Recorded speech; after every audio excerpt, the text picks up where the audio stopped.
میں نے 2 شادیاں کی تھی، ایک گاؤں کی لڑکی سے اور ایک شہر کی لڑکی سے، لیکن گاؤں والی بیوی کے پاس بہت کم آتا تھا کیونکہ مجھے اس سے گوبر کی بدبو آتی تھی۔ اس دفعہ جب میں گاؤں میں آیا تو میری گوار بیوی نے میری خوب خدمت کرنا شروع کر دی کیونکہ اسے شک ہو گیا تھا کہ شاید میں نے دوسری شادی کر لی ہے۔ یوں وہ بار بار میرے پاؤں دباتی اور رات کو میرے لیے ٹھنڈی لسی بنا بنا کر لاتی، جس کو پیتے ہی میں کمرے میں ہی سو جاتا۔ ایک روز گلا خراب ہوا تو لسی کو نہیں پیا۔ ابھی مجھے لیٹے تھوڑی ہی دیر گزری تھی کہ سر پر میرے آسمان ٹوٹ پڑا کیونکہ میری پینڈو بیوی میرے لیے لسی بنا کر لائی تو میں نے بڑے غصے سے کہا کہ تم یہ لسی میز پر رکھ کر باہر چلی جاؤ، کیونکہ مجھے اس کی موجودگی میں بڑی کوفت سی ہوتی تھی۔ وہ مسکرا کر بولی، اگر آپ کو میری موجودگی سے پریشانی ہوتی ہے، کوئی دقت ہوتی ہے تو میں باہر صحن میں سو جاؤں گی۔ امی جی کو بھی علم نہیں ہونے دوں گی کہ میں کمرے میں نہیں سوئی۔ میں صدف کا منہ تکتا رہ گیا تھا، وہ تو ایسی نہیں تھی۔ میں تو جب بھی گاؤں آتا وہ میرے ارد گرد ایسے چکر لگاتی تھی جیسے تتلی پھول کے گرد منڈلاتی ہو۔ میں مسکرا کر بولا، نیکی اور پوچھ پوچھ۔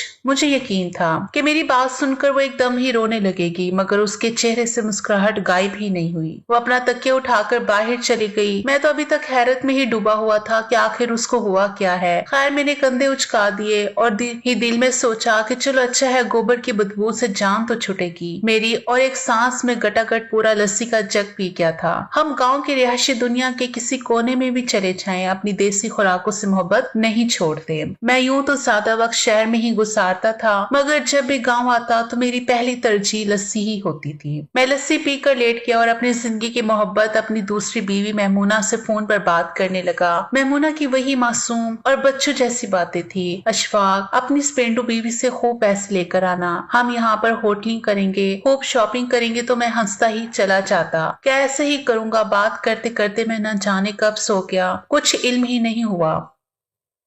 صبح آنکھ کھلی تو صدف میرے سامنے کھڑی تھی۔ میرا مزاج ایک دم سے خراب ہو گیا تھا کہ اب اس کی بیکار باتیں سننی پڑے گی، مگر مجھے حیرت تب ہوئی جب وہ مجھے دیکھتے ہی کمرے سے باہر چلی گئی۔ میں اٹھ کر نہایا، کپڑے بدلے، کھیتوں کا چکر لگانے کے لیے بھی تیار ہو گیا تھا، مگر ابھی تک وہ کمرے میں واپس نہیں آئی تھی۔ میں نے آج سارے حساب کتاب اکٹھے کر کے امی کو جمع کروانے تھے، پھر میرے شہر واپس چلے جانا تھا۔ میں کھیتوں کا چکر لگا رہا تھا جب ہمارا ایک ملازم بھاگتا ہوا میرے پاس آیا اور بولا، چودھری صاحب میری بیوی گھر سے بھاگ گئی ہے، کچھ کریں۔ میں اس کی بات سن کر حیران رہ گیا اور بولا، یہ کیا کہہ رہے ہو؟ تمہاری بیوی کیوں بھاگ گئی؟ تمہاری تو محبت کی شادی ہوئی تھی نا؟ وہ رونے لگا اور بولا، چودھری صاحب ہوئی تو محبت کی ہی شادی تھی، مگر اب کچھ دنوں سے میری بیوی کے تیور بدل گئے تھے۔ رات بھر بہانے سے اٹھ کر باہر صحن میں جاتی تھی۔ ایک روز میں نے اسے رنگے ہاتھوں پکڑ لیا، وہ صحن میں بیٹھی کسی لڑکے کے ساتھ باتیں کر رہی تھی۔ میں نے اسے پکڑ کر مارا تو قدموں میں گر کر معافی مانگ لی کہ اگلی دفعہ ایسا نہیں کروں گی۔ پھر اس نے سچ میں میرے سامنے ایسی ویسی کوئی حرکت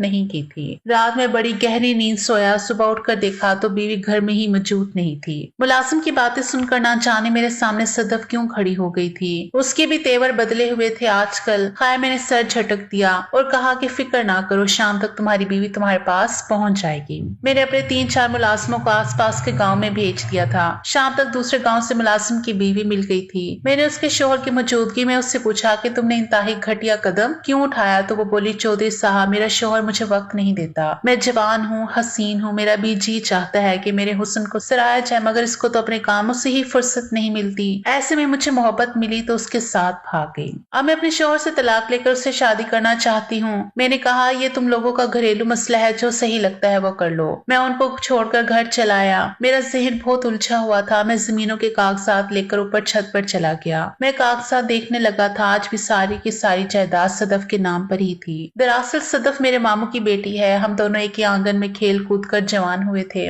میرے ماموں اور ابو آپس میں کزن بھی تھے اور دوست بھی، ان کے نام پر زیادہ زمینیں بھی نہیں تھی۔ دونوں دوستوں نے بچپن میں ہی ہم دونوں کا رشتہ طے کر دیا۔ تب میں میٹرک میں پڑھتا تھا، اتنی سمجھ بوجھ بھی نہیں تھی، اس لیے اس رشتے پر کوئی خاص اعتراض نہیں ہوا۔ پھر میں جیسے بڑا ہوتا گیا تو صدف سے سامنا نہ ہونے کے برابر ہی تھا۔ وہ مجھ سے بہت شرماتی تھی، اس لیے میرے سامنے آنے سے بھی گریز کرتی تھی۔ میں بڑا ہو گیا تو اعلیٰ تعلیم کے لیے شہر چلا گیا۔ شہر کی دنیا बहुत ही अजीब रंग ढंग लिए हुए थी। मुझे शहर बहुत पसंद आ गया, इसलिए मैं बहुत कम ही गांव चक्कर लगाया करता था। यूनिवर्सिटी में मेरी दोस्ती कई लड़कियों से भी हो गई थी। एक रोज अम्मी की कॉल आई, वो बहुत रो रही थी। मैंने वजह पूछी तो बोली तुम्हारे इकलौते मामू चल बसे हैं, जल्दी से गाँव वापिस आओ। मैं बहुत घबरा गया था, जल्दी से गाड़ी में सवार हुआ और वापसी की राह ले ली। मेरी और मामू की बड़ी दोस्ती थी, वो हमेशा हर मुश्किल में मेरे काम आते थे। अम्मी ने तो मुझे शहर जाकर तालीम हासिल करने की भी इजाजत नहीं दी थी। ये तो मामू ही थे जिन्होंने अम्मी को समझा बुझाकर मुझे इजाजत दिलवा दी थी। मेरे दिल पर गम का पहाड़ टूट पड़ा।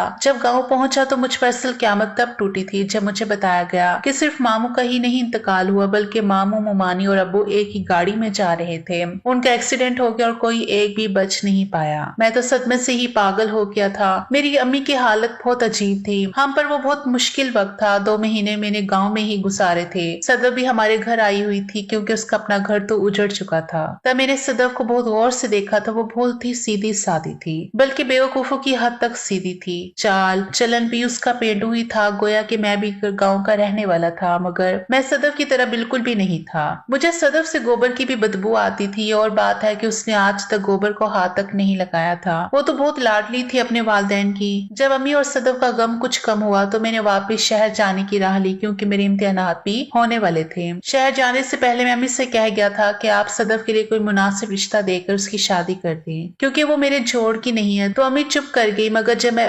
इम्तिहानात से फारिग होकर वापस आया तो अम्मी ने मेरे सामने रो रो कर आंसू बहा दिए। वो बोली, इशफाक, तुमने 3 लोगों की आखिरी ख्वाहिश मानने से इनकार क्यों कर दिया है? तुम ये जान लो कि तुम्हारी शादी सिर्फ और सिर्फ सदफ से ही होगी, नहीं तो तुम मेरा मरा हुआ मुंह देखोगे। मैं बेइंतहा मजबूर हो गया था, इसलिए मुझे एक कड़वा घूंट पीना ही पड़ा था। शादी मेरी मर्जी के खिलाफ हुई थी, इसलिए शादी के पहले दिन ही मैंने सदफ को जूते की नोक पर रखने लगा। कुछ अरसे बाद मुझे पता चला कि सदफ तो मामू की करोड़ों की जायदाद की मालकिन है। अब इस जायदाद की देखभाल भी मुझ पर आन गिरी। मुझे बहुत गुस्सा आता था, लेकिन मैंने भी अपने लिए राह तलाश कर ली थी। हुआ यूं था कि मैंने सारी जमीनें वगैरह मुलाजमीन के स्पुर्द कर दी। मैं हर महीने आकर रजिस्टर देख लेता और बाकी का हिसाब किताब अम्मी के हाथ में दे जाता। खुद पैसे बटोर कर शहर ले जाता। मैंने शहर में ही अपने लिए एक जॉब तलाश कर ली थी। मैंने जॉब के मुतालिक अम्मी को बताया तो उन्होंने अपना माथा पीट लिया था। वो बोले, ये तुम क्या कह रहे हो इशफाक, यहाँ तुम करोड़ों की जमीन छोड़कर मुलाजमत करते फिरोगे? मैं बोला, अम्मी दरअसल बात यह है कि मैं सदफ से शादी नहीं करना चाहता था। मुझे नहीं पसंद वो। उसे तो ना पहनने का ढंग है और ना उठने बैठने का। मुझे डर है अगर मैं मुस्तकिल तौर पर यहाँ रहा तो सदफ को इस रिश्ते से आजाद कर दूंगा।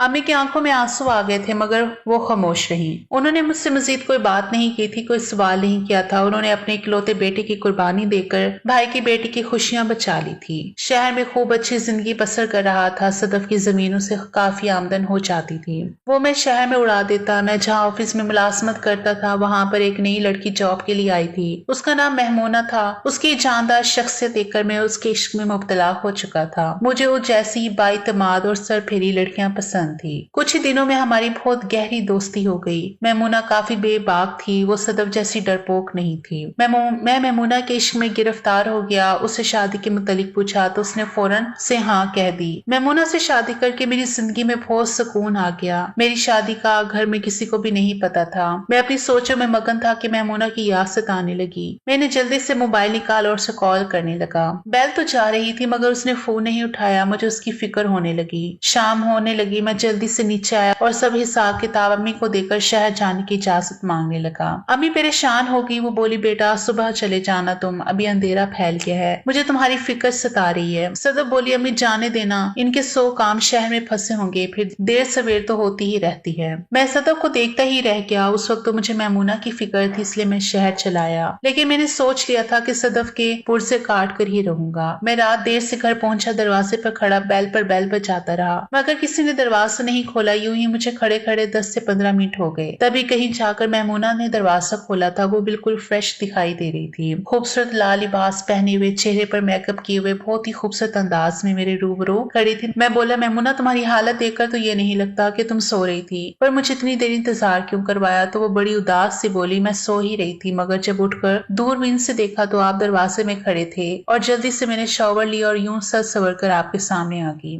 ऐसे अच्छा तो नहीं लगता ना कि इतने दिन बाद शोहर घर वापस आया तो बीवी अजीब से होली में उठकर शोहर के सामने आ जाए। मैं मुस्कुरा दी और बोला, मैमूना बात तो तुमने मुनासिब की है, मैमूना ऐसी ही थी, उसकी सोहबत में सब कुछ भूल जाता। हर गिला शिकवा मैमूना ने मुझसे शॉपिंग की फरमाइश कर दी थी। वो महंगी चीजों की शौकीन थी। मेरी तनख्वाह तो इतनी नहीं थी कि इसमें मैमूना के शौक पूरे कर सकूं, इसलिए मैं सदफ की जमीन का लालच भी करने लगा। अगर उसने मुझे छोड़कर किसी और से शादी कर ली तो सारी जायदाद उसके शोहर के पास चली जाएगी और मैं खाली हाथ रह जाऊंगा। मुझे शहर में भी रहकर सदफ के अजीब रवैये का ख्याल आता रहा, इसलिए मैं एक हफ्ता शहर में रहकर काम का बहाना बनाकर गाँव चलाया था। मैमूना बहुत रो रही थी, वो मुझे जाने की इजाजत नहीं दे रही थी। वो कहती थी आपके बिना मेरा दिल नहीं लगता और मुझे डर भी बहुत लगता है, मगर मैं क्या कर सकता था, मेरी भी मजबूरी थी। खैर उसका भी मैंने इंतजाम कर दिया था और उसे नया चौकीदार भी रखवा दिया था। मैं घर पहुंचा तो अम्मी घर पर मौजूद नहीं थी, जबकि सदफ बेहतरीन लिबास में मलबूस थी। उसने बहुत प्यारा मेकअप किया हुआ था, हाथों पर मेहंदी लगाई हुई थी। मैंने उससे पूछा कि तैयारियां क्यों कर रखी हैं, तो वो बोली अपनी सहेली की शादी में गई थी इसलिए तैयार हुई हूँ। मुझे उसकी बात पर बेहताशा हंसी आई थी। जिंदगी में पहली दफा वो मुझे अच्छी लगी थी। मैं उसका हाथ थामा और अपने कमरे में ले गया। मुझे उस रोज पहली दफा एहसास हुआ था कि सदफ बेचारी इतनी भी बुरी नहीं थी जितनी मुझे लगती थी। शाम को मैं घर आई तो वो हम दोनों को साथ देखकर बहुत खुश हुई थी। वो तो मेरी बुराएं लेती ना थकती थी। रात हुई तो मुझे सदफ ने झुककर लस्सी का गिलास दिया, जिसे पीते ही मैं सो गया। सुबह मैं सोकर उठा तो बहुत हैरान था कि रात भर मैं इतनी देर तक क्यों सोता रहा। घर में तो लेट सोने की आदत थी, मगर गांव में 8 बजे ही सो जाता था। दिन भर सदफ मुझसे दूर दूर ही रही, यहाँ तक कि मैं कोई बात भी करता तो उसका जवाब नहीं देती। मैंने उससे वजह पूछी तो बोली आप बिला वजह ही सोच रहे हैं, ऐसी तो कोई बात ही नहीं। मैं चुप कर गया। शाम के 5 बजे मुझे शहर से चौकीदार की कॉल आई। वो बोला साहब जी यहाँ शहर में मसला हो गया है, आप जल्दी से यहाँ पहुंचे। इस मसले के मुतालिक बीबी जी से बात ना करिएगा, वो परेशान हो जाएगी। बेहतर तो यही है कि उन्हें अपने आने की खबर भी मत दीजिएगा। मैंने चौकीदार से कहा कि वो फिक्र ना करे, मैं रात तक पहुंच जाऊंगा। इस दफा भी मैं सदफ का रात जाने बगैर ही जा रहा था। मैं शहर जाने लगा तो सदफ ने मुझसे मिलना भी गवारा नहीं किया। मैं गाड़ी में बैठा लाशौरी तौर पर सदफ और उस शाम के मुतालिक सोचता रहा जो उसके साथ बताई थी। रात 11 बजे के करीब मैं घर पहुंचा था। मैंने चौकीदार से सवाल किया कि क्या मसला हुआ है। वो बोला साहब जी घर की जानिब मसला है, आप घर की ये चाबी लेकर खुद ही घर में दाखिल हो जाएं, आपको मसला नजर आ जाएगा। मैंने सर हिला दी और चाबी लेकर घर में दाखिल हो गया। मुझे अपने बेडरूम से आवाजें आ रही थी। दिल डूबने लगा कि इस टाइम मेरे घर कौन आया हुआ है। मैं जैसे ही आगे बढ़ा तो ये देखकर मेरे पैरों तले से जमीन निकल गई कि मैमूना एक लड़के के साथ इंतहाई बेतकल्लुफी के साथ बैठकर गपशप लगा रहे थे। जैसे ही उन दोनों की नजरें मुझ पर पड़ी तो वो घबरा गए। मैं अभी तक बेयकीनी की हालत में था। वो लड़का होशियार निकला। उसने मेरी हालत का फायदा उठाया और मेरे पहलू से निकलकर भाग गया। मैंने आगे बढ़कर मैमूना के मुंह पर थप्पड़ दे मारा और बोला ये कौन था। मैमूना रोने लगी और बोली वो मेरा भाई था, डर लग रहा था इसलिए उसको बुलाया। इतने में चौकीदार की आवाज आई। वो बोला साहब जी ये लड़का आपके जाने के बाद इधर ही रहता था, मैं इसको पकड़ लाया हूँ। मैंने मार मार कर लड़के की दुर्गत बना दी थी। तब मैमूना ने रो रो कर मुझसे उस लड़की की जिंदगी की भीख मांगने लगी। वो बोली इशफाक ये लड़का मेरी पहली और आखिरी मोहब्बत है। हम दोनों बचपन से ही एक दूसरे को चाहते थे, मगर हमने ये तय कर लिया था कि जब तक कुछ बन नहीं जाते शादी नहीं करेंगे। मैंने ऑफिस में जॉब करनी शुरू कर दी। वहां जाकर मुझे पता चला कि एक अमीर तरीन चौधरी मेरे इश्क में मुब्तला है। जब आपने शादी के मुतालिक पूछा तो मैंने हाँ कह दिया था, क्योंकि इस शादी से मुझे और इमरान को बहुत फायदा होने वाला था। मैं आपकी सारी जायदाद हथियाना चाहती थी, इसलिए मैं आपके साथ मोहब्बत का ड्रामा करने लगी। मैंने मैमूना के मुंह पर थप्पड़ दे मारा। वो बोली आपको मेरी सच्चाई का इल्म हो ही चुका है तो मुझे तलाक देकर आजाद कर दे। मैं बोला नहीं मैमूना बीबी, कभी भी नहीं। तुमने मुझे धोखा दिया है, इसकी सजा तो तुम्हें मिलकर ही रहेगी। अब तुम इसी घर में कैद रहोगी, ना तुम्हें अपनाऊंगा और ना ही छोड़ूंगा। तुम मेरी नहीं हुई तो किसी की भी नहीं होने दूंगा। मैं उसे वहीं छोड़कर खुद गाँव वापिस चला गया। मैं सुबह सवेरे गाँव वापिस पहुंचा तो अम्मी बहुत परेशान हुई। वो बोली बेटा क्या बात है जो तुम्हें ना तो शहर में स्कूल मिलता है और ना ही गाँव में। मैं चुप ही रहा। मुझे देखकर सदफ को जरा भी खुशी नहीं हुई। मैं अपनी एक बीवी से धोखा खा चुका था, दूसरे पर भरोसा नहीं कर सकता था, इसलिए मैंने उसकी मामलात पर गहरी नजर रखना शुरू कर दी। उसे अपने पास बुलाता तो वो काम का बहाना बनाकर उठ जाती। एक दोपहर में सोकर उठा तो घर को खाली पाया। मुलाजमा से सदफ के मुतालिक पूछा तो उसने बताया कि वो छत पर गई है। मैं छत पर आ गया। वो दोपहर के इस वक्त छत पर क्या कर रही थी, इसलिए मैं दबे कदमों सीढ़ियां चढ़ने लगा। मैं छत पर चढ़ा तो सदफ और अम्मी को साथ साथ बैठे पाया। अम्मी उससे पूछ रही थी कि सदफ तुम इशफाक से दूर दूर क्यों भागती फिरती हो, तुम्हारी मर्जी नहीं थी शादी में क्या। वो रोने लगी और बोली, अम्मी जब से होश संभाला है खुद को अशफाक से मोहब्बत करते हुए पाया है। वो भी अच्छा था मगर तब तक जब तक शहर नहीं गया था। जब से वो शहर गया है खुद को कोई बहुत आला मखलूक समझने लगा है। शादी के बाद मैंने अशफाक को अपनी जानिब रागिब करने की हर मुमकिन कोशिश की थी मगर वो मुझसे दूर भागता गया। यहाँ तक कि उसके पीछे भागते भागते मैंने खुद को बहुत पीछे छोड़ दिया था। मुझे लगने लगा था कि मैं तो बिल्कुल बेकार हूँ, मुझे तो मर ही जाना चाहिए। मगर फिर मैंने सोचा कि अशफाक के इस रवैये की पीछे वजह क्या है। मैंने पता करवाया तो पता चला कि उसने तो शहर में दूसरी शादी कर रखी है। उस रोज मैंने खुद को बहुत बेबस महसूस किया। मैं आपसे छुपकर बहुत रोई थी। उस रोज मैंने सोच लिया था कि मैं अशफाक के सामने आने से ग्रेस करूंगी, अपने दिल में उनकी मोहब्बत को छुपा कर रखूंगी मगर उनसे प्यार की भीख नहीं मांगूंगी। इसलिए मैं अब उनसे दूर दूर रहने लगी हूँ। अम्मी की बेयकीनी सी आवाज आई थी, सदफ ऐसा कैसे हो सकता है कि मेरा बेटा मुझसे छुपकर दूसरी शादी कर ले। तब मैं आगे बढ़ा और बोला, अम्मी ये सच कह रही है, मैंने आपसे छुपकर अपनी पसंद की शहर की पढ़ी लिखी लड़की से शादी कर ली थी। मगर आपको इल्म है कि जब मैं गांव वापस आ जाता था तो वो मेरे पीछे से अपने आशिक को घर बुलाया करती थी। मुझे इस बात का कभी इल्म नहीं होता। अगर मैंने नया चौकीदार ना रख लिया होता, मैं उसे रंगे हाथों पकड़ कर आया हूँ। वो अब तलाक मांग रही थी मगर मैंने उसे घर में कैद कर दिया। मुझसे बेवफाई करने वाली का यही इंजाम होना चाहिए। अम्मी बोली, बेटा जो तुमने इस मासूम बच्ची के साथ बेवफाई की उसका क्या। मैं रोने लगा और सदफ के सामने हाथ छोड़ दिया और बोला, तुम तो बहुत अच्छी हो, मेरा अपना ही दिमाग खराब हो गया था जो तुमसे नफरत करता था। तो मुझे माफ कर दो, मैं तुम्हें जिंदगी की तमाम खुशियां देना चाहता हूँ। वो बोली, मैं आपको माफ तो कर दूंगी मगर मेरी भी एक शर्त है। मैं बोला, एक नहीं 100 शर्तें बताओ। मैमूना को तलाक देकर हमेशा हमेशा के लिए अपनी जिंदगी से निकाल दे और मुझसे वादा करें कि आज के बाद किसी लड़की की तरफ नजर उठाकर भी नहीं देखेंगे। मैंने उससे वादा कर लिया। मैमूना को तलाक देकर आजाद कर दिया। मैंने अपनी जिंदगी को माँ के साए के नीचे गुजारने का फैसला कर लिया था। नाज़रीन, आपको हमारी आज की कहानी कैसी लगी कमेंट बॉक्स में अपनी कीमती राय का इजहार जरूर कीजिएगा और कहानी अच्छी लगी हो तो ज्यादा से ज्यादा लाइक करें, शेयर करें और सब्सक्राइब करना मत भूलिएगा।